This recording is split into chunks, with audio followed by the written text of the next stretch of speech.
इसमें बिस्कोहर की माटी, विश्वनाथ त्रिपाठी। यहाँ पर हम आपको बिस्कोहर की माटी के विषय में बता रहे हैं। सबसे पहले विश्वनाथ त्रिपाठी जी के विषय में कि इन्होंने कैसे कैसे इनका जीवन रहा और इनकी रचनाएं आदि, साहित्य से संबंधित परिचय क्या क्या, इन विषय में पहले बात करते हैं। उसके बाद और अन्य हम देखेंगे। तो सबसे पहले जीवन परिचय। विश्वनाथ त्रिपाठी जी का जन्म जो है बिस्कोहर में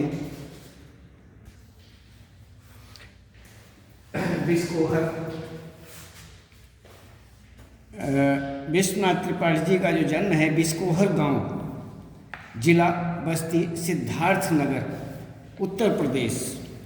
सिद्धार्थनगर उत्तर प्रदेश में सन 1931 में हुआ।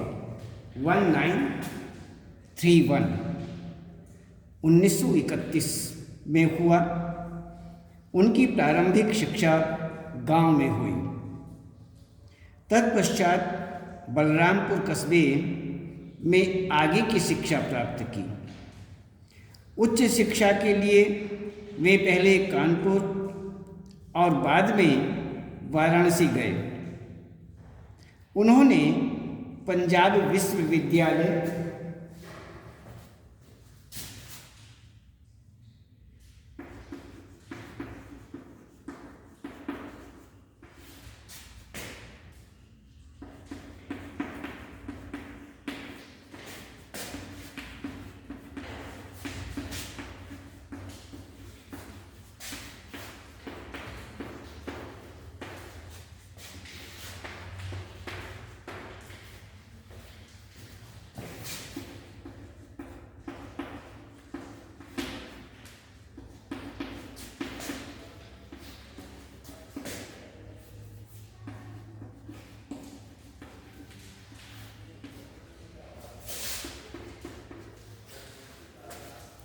तो इसमें यहाँ पर उन्होंने पंजाब विश्वविद्यालय, कहते हैं उच्च शिक्षा के लिए वे पहले कानपुर और बाद में वाराणसी गए। उन्होंने पंजाब विश्वविद्यालय चंडीगढ़ से पीएचडी की उपाधि प्राप्त की। शुरू में उन्होंने दिल्ली विश्वविद्यालय के राजधानी कॉलेज में अध्यापन कार्य किया। फिर दिल्ली विश्वविद्यालय के मुख्य परिसर में अध्यापन कार्य से जुड़े रहे। यहीं से सेवानिवृत्त होकर स्वतंत्र लेखन कर रहे हैं। अब इनकी थोड़ी रचनाएं देखते हैं। उनकी रचनाओं में प्रारंभिक अवधि, हिंदी आलोचना, हिंदी साहित्य का संक्षिप्त इतिहास, लोकवादी तुलसीदास, मीरा का काव्य, देश के इस दौर में, इसी तरह से कुछ कहानियाँ, कुछ विचार, कुछ कहानियाँ, कुछ विचार, पेड़ का हाथ, जैसा कह सका, इस प्रकार ये कविता संग्रह प्रमुख माने जाते हैं। उन्होंने आरंभ में आचार्य हजारी प्रसाद द्विवेदी जी के साथ अब्दुल रहमान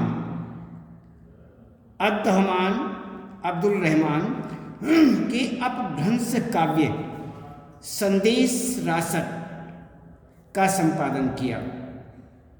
कविताएं 1963 कविताएं 1963, कविताएं 1964, 63, 1964, कविताएं 1965 में अजीत कुमार के साथ 63, 64, 65 अजीत कुमार के साथ में हिंदी के प्रहरी रामविलास शर्मा, अरुण प्रकाश के साथ संपादित की। तो इस प्रकार की इनकी कुछ रचनाएं रही।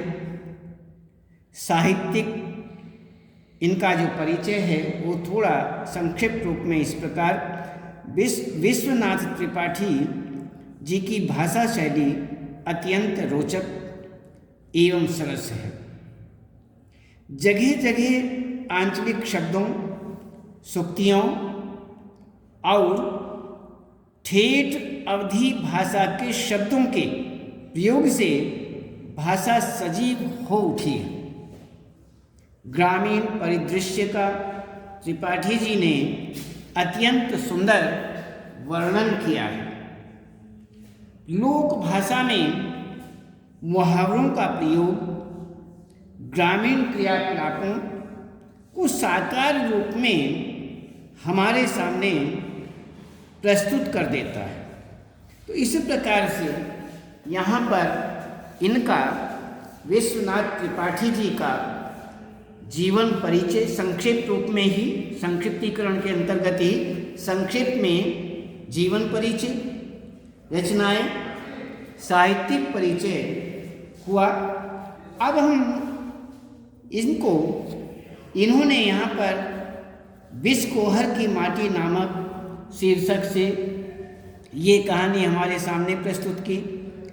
ये जो पाठ है आत्मकथा, जिसे आत्मकथा कहा जा सकता है, ये जो है ये इसी प्रकार यहाँ पर प्रस्तुत की है।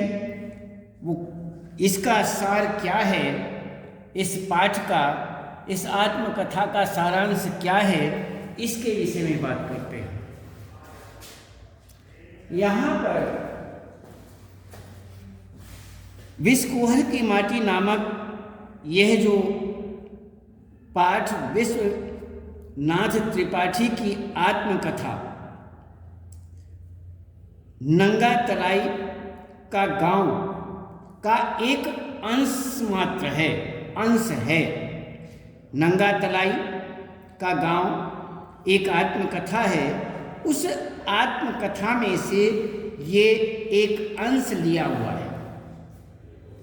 आत्मकथात्मक शैली में लिखा गया ये पाठ अपनी अभिव्यंजना में अत्यंत रोचक और पठनीय माना जाता है।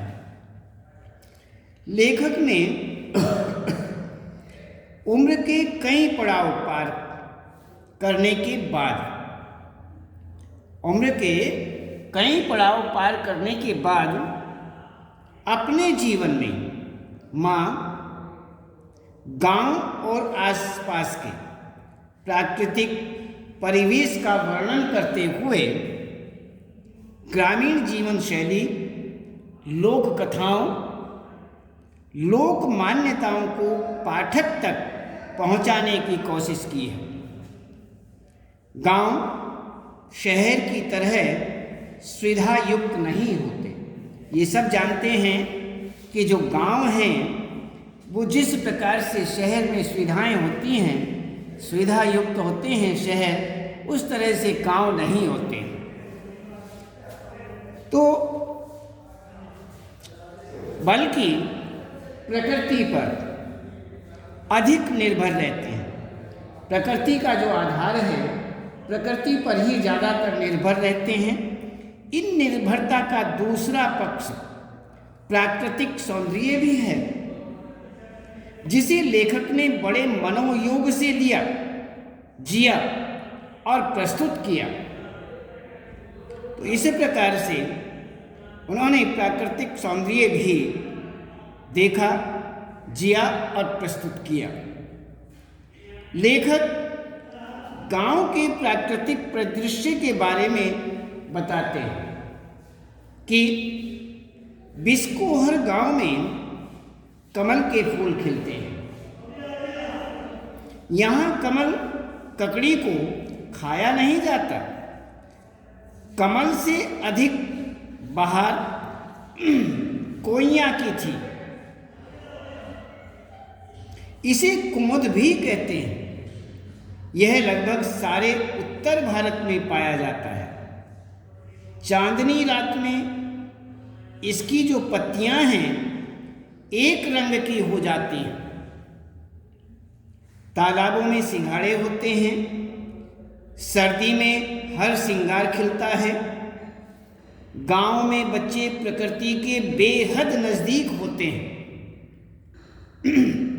माँ आंचल में छिपाकर दूध पिलाती थी। यह क्रिया माँ से बच्चे के सारे संबंधों का जीवन चरित्र होता है।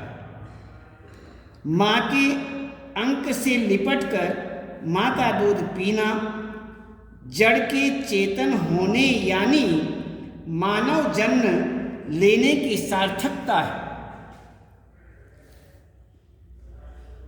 विश्वनाथ ने दिलशाद गार्डन के डियर पार्क में देखा कि बत्तखें अपने अंडों को डैनों में छिपाकर सेती हैं तथा दुनिया से बचाती हैं। विश्वनाथ छोटा ही था कि उसका छोटा भाई आ गया। यहाँ पर ये एक संक्षिप्त रूप में ही आपको ये कहानी बताई जा रही है, ये विस्तृत नहीं, इसलिए इसमें आप मूलतः एक संक्षेपीकरण को ही देखेंगे। तो अब वह दूध कटहा हो गया, उसे गाय का दूध पिलाया जाने लगा। कसेरिन दाई ने पाला पोसा। वह उसके साथ छत पर लेटकर चांद की गतिविधियों को देखता रहता। फूलों के बारे में लेखक बताता है कि फूलों के अलावा तोरी, लौकी, भिंडी, इमली, अमरूद, बैंगन, शरीफा, कटहल, बेल, मसूर, मटर, चना आदि के भी फूल हैं। सरसों के फूलों से तेल की गंध फैलती है। सत्यानाशी के फूल दवाई के रूप में काम आते हैं। गेहूं, धान, जौ के भी फूल होते हैं। इस प्रकार आगे लेखक बताते हैं कि घास पात से भरी मेलों, मैदानों, तालाब के भींटों आदि पर अनेक प्रकार के सांप मिलते थे। इनमें होड़हा,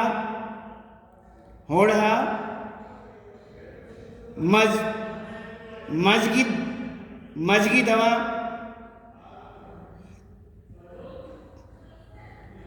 धामिन विषहीन थे। होड़हा को वामन जाति का माना जाता था और गोहुअन और घोर कड़ाई सर्वाधिक खतरनाक थे। भटिया के दो मुंह होते हैं। सांप व बिच्छू से डर लगता था। फूलों की गंध से सांप, महामारी, देवी, चुड़ैल आदि का संबंध जोड़ा जाता था। गुड़हल देवी का फूल था।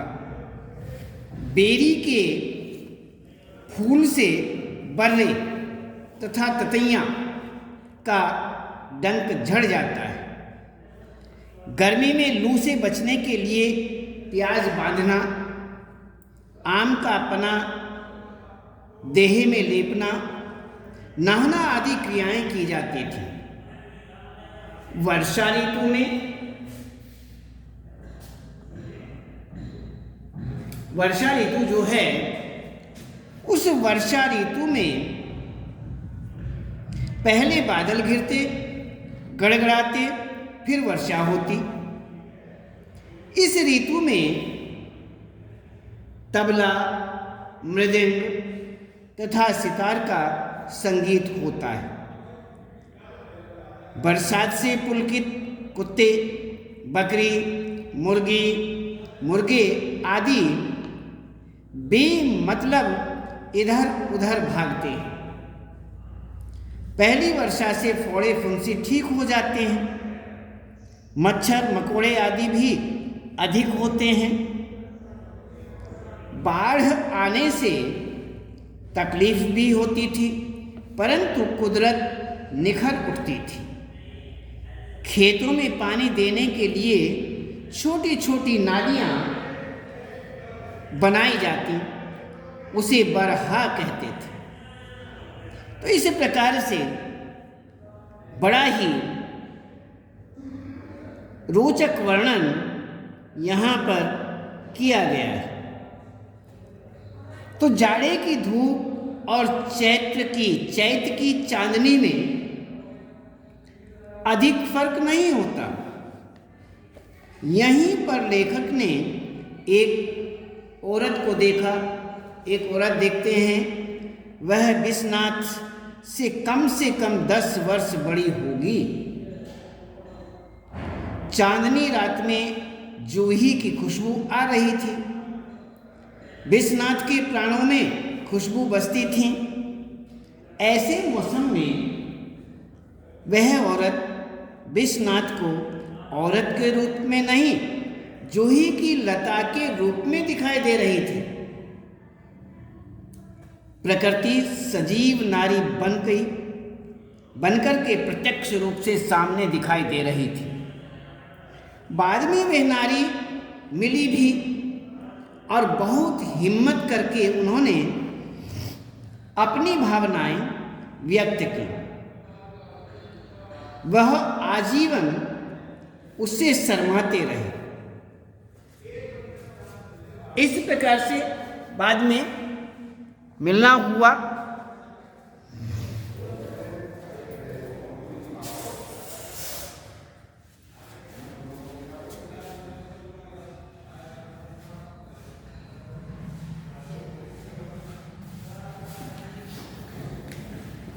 तो इस तरह से यहाँ पर बताया गया। तो हम विश्वनाथ को अपनी माँ के पेट का रंग हल्दी मिलाकर बनाई गई पूड़ी का रंग लगता है। ये उसी ही प्रकार से बच्चे अपने माँ के पेट को देखते हैं, तो उस विषय में बता रहे हैं कि विश्वनाथ जो हैं उनको अपनी माँ के पेट का जो रंग है, हल्दी मिलाकर बनाई गई पूड़ी का जो रंग होता है, उसके समान दिखाई देता है, लगता है। उसे पिता के कुर्ते से पसीने की बू अच्छी लगती थी। जो पिताजी कपड़े पहनते थे, कुर्ता पहनते थे, गर्मी में वो पसीने में भीग जाता और उससे बू निकलती। तो कुर्ते से पसीने की जो बू थी वह समझ जाते और वह अच्छी लगती। नारी शरीर में उन्हें बिस्कोहर की फसलों, नारी का जो शरीर है उस नारी के शरीर से उन्हें बिस्कोहर की फसलों, वनस्पतियों की उत्कट गंध आती थी। और संगीत, गंध बच्चे विश्वनाथ के लिए सबसे बड़े सेतु हैं काल इतिहास को पार करने के। तो इसी प्रकार से यहाँ पर उन्होंने यह सब यहाँ पर वर्णन किया। तो इसमें हर प्रकार से उन्होंने इस प्रकार का यहाँ पर विशेष रूप से ये बताया। तो हमने आपको इसमें लेखक, जीवन परिचय, साहित्य से संबंधित परिचय और इस पाठ का जो सारांश है इस विषय में आपको बताया। उसके बाद हम आपको इसके प्रश्नोत्तरों के विषय में बताएंगे। ये आपको हम कल बताएंगे। आज केवल हम इतना ही रखते हैं। इसके बाद विश्वकुहर की माटी, जो कि विश्वनाथ त्रिपाठी जी का लिखा हुआ है, इसके विषय में आपको कल प्रश्नोत्तर होंगे या अन्य इसके विषय में आपको बताएंगे। तो आज केवल हम आपको इतना ही, और इसके बाद और इससे आगे कल